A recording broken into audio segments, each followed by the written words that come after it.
Ladies and gentlemen, it has been a minute, a hot minute since we last talked, since we last had this channel up and running for a video, and for that I apologize. We've been busy, and I know we're trying to grow the channel, and I know that's not going to happen unless we pump out more content, so best believe more is coming your way, ladies and gentlemen, but you can blame school for that.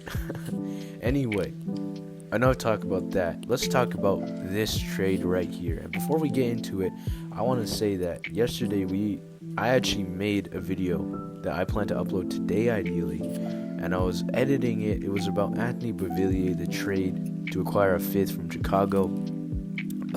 It was that video. We had a video all planned out about that regarding, the implications and all that for both teams, not just the Canucks. As you know, this is a very Canucks-oriented channel. We're trying to expand that, because we are Canucks fans. Of course, I assume you can tell by now, but regardless, what just happened, the Canucks make another trade right before I can publish that video, and it's with the same piece that they acquired in the Beauvillier trade. And who are they getting, ladies and gentlemen? Can we get a drum roll, please? I'm not going to edit a drum roll there, but you know what? We don't need it because we have a drum roll of a player that doesn't make any sense. Well, anyway, the Canucks acquired Nikita Zadorov from the Calgary Flames in exchange for a 5th round draft pick in the 2024 NHL draft that they traded or got from Chicago, and they're also going to get a 3rd round pick in 2026 to Calgary in exchange for Nikita Zadorov.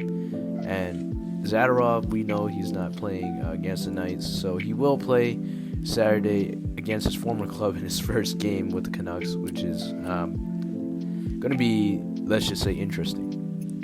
Now, Zadorov, there's a lot to like about a player like Zadorov. Now, first, I was like, with the Beauvillier trade, okay, this frees up a lot of space for us. We can do a lot of things here, and ideally get a defenseman, and they do both. Essentially, this trade is, you can look at it as Beauvillier and a 3rd, and for Zadorov, and that is an excellent trade in its own. But wow, man, just wow. I am in love with this trade because, in my opinion, the Canucks, since we uploaded last video, haven't actually been doing as great. They've taken, of course, loss after loss, and obviously occasionally winning again, but things haven't been as good as the beginning, I'd say. And I would attribute a large fact to that because of Carson Soucy being out for the Canucks. Sorry if I say a lot in these videos, by the way. Like, my friend was like, oh, you don't know what you're talking about with these uhs. But yeah, I gotta pause to think about what I'm gonna say, so sorry about that. Anyway, getting back onto control here. Sorry about that, guys. Anyway, so yeah, we talked about, or I was going to talk about what I wanted with that money that they freed up from the Beauvillier trade. And I wanted a defenseman because Carson Soucy, in my opinion, his absence really screwed the team over. Really just messed up the team chemistry.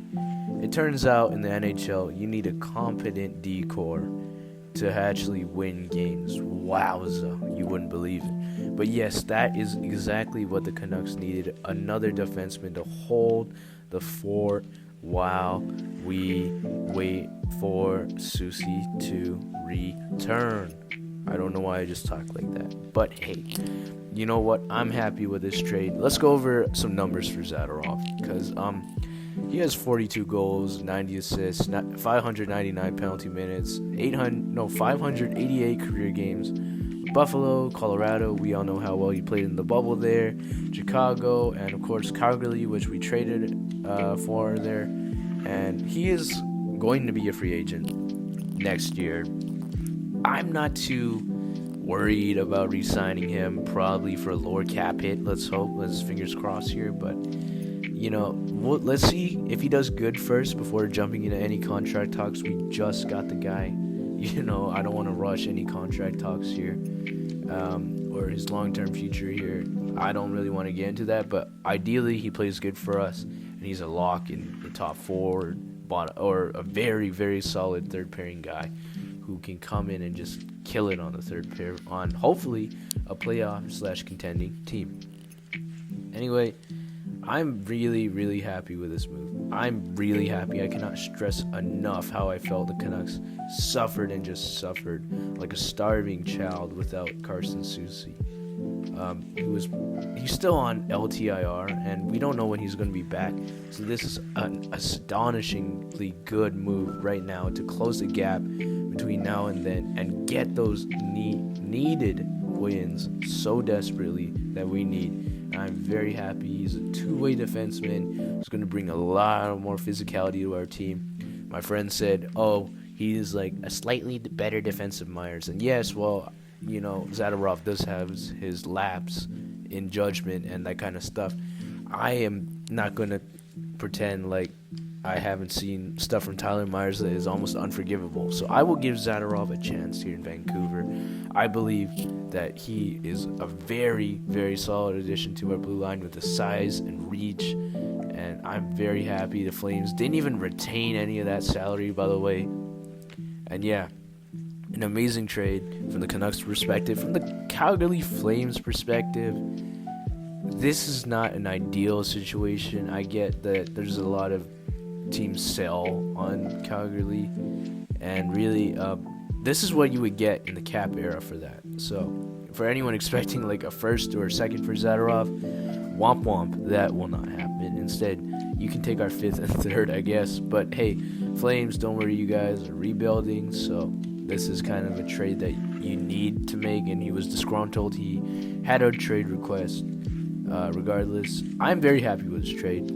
I am extremely, extremely happy. Sorry for yapping about how much important this trade is. If they need to bring in more defense, in my opinion, still, I believe bringing in a guy like Bear to really hone in the top six, get rid of guys like Friedman, even though Friedman's not bad, but like really make our D-core probably one of the best in the Pacific, if not the whole league.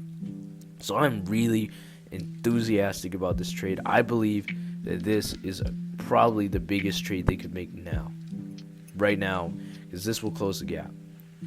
Anyways, that's about it for today, guys. Thank you guys so much for the continued support. We want to continue pumping out hockey content, probably even more sports beyond that soon, but just content that's really engaging, and we want to make sure you guys hit the subscribe button, hit the like button. We're trying to run numbers up so we can produce more and more content for you that isn't just AI generated bot content and actually has voice, personality, and charisma behind it. So without further ado, that will do it for this video, guys. Thank you guys so much for watching. Off the rink, off now.